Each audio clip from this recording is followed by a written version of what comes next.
Okay. Fellas? I feel like a piece of toast going in a toaster. Like, there's only one way you fit in here. Like the groove for my hat.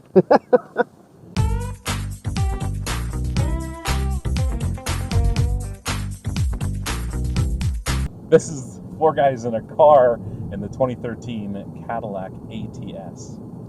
So, sorry, wait, this is the ATS. ATS. Not the CTS, XTS, DTS, or Escalade. SRX. Or SRX. Yes, right. So this is the 3.6 liter all-wheel drive version of the ATS. In other words, the version of the ACS that almost no one in Canada will buy. But they should, because it's fast. So you have clever things like Cadillac's new Q infotainment system, which is all touchscreen based.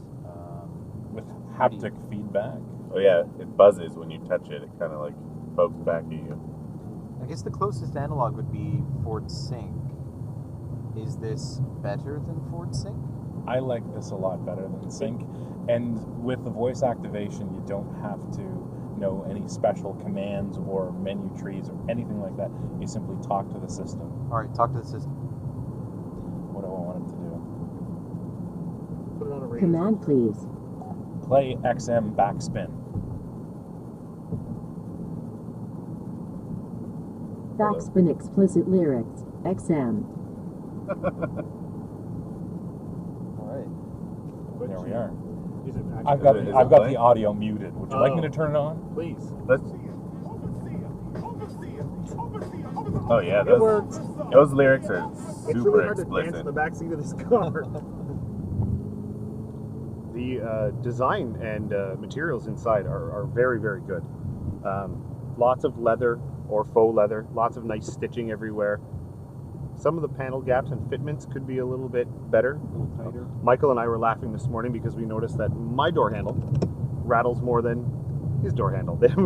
It's like the engineer who did this one didn't do that one. So, I mean, but as Brian said, it is one of the first cars in the country, and a lot of cars that are early off the line have little flaws like that. It's something that, you know, every manufacturer experiences, and 6 months down the line, that won't happen anymore. I think the car to have the package that's the most fun to drive is the 2-liter turbo rear drive 6-speed manual. That car is just a blast to drive. There's the engine itself weighs or the Super Deluxe shocks used by Ferrari as well, and it really controls the ride better than this suspension. Unfortunately, in the V6 spec, you can't get the Magna Ride shocks. So can you please rephrase all of that Yes. into something that's relevant to a Cadillac buyer? The thing about Cadillac is that it is still very much an American brand.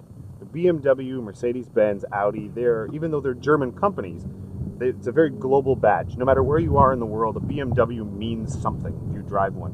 Whereas Cadillac is still very much an American icon. It's McDonald's, it's, you know, Levi's, yeah.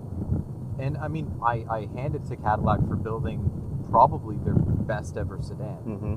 I don't think there's any question about that.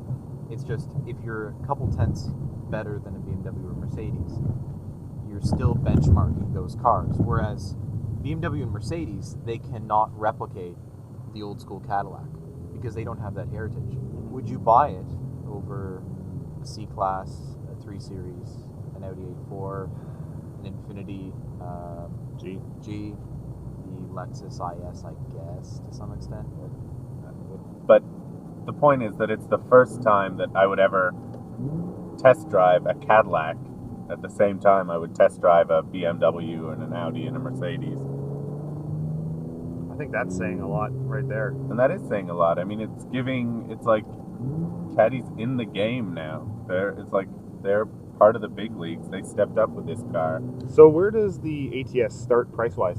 I think it's like $35,000. So it's right in there with C-Class, 3 Series, and all the rest of that crew. That's for a 2.5-liter non-turbocharged 4-cylinder engine. So there are 3 engines here. Yep. Okay.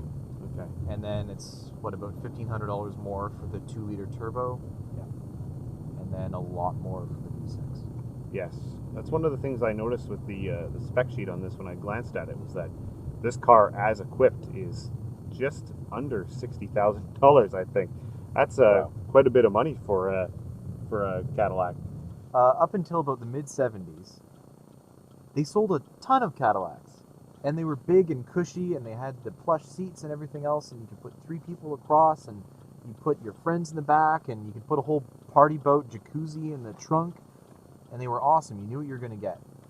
And now they're sort of chasing German automakers, and I wonder if there isn't, some of that old school Cadillac missing. With the DTS gone, that was the last car that was anywhere close to that.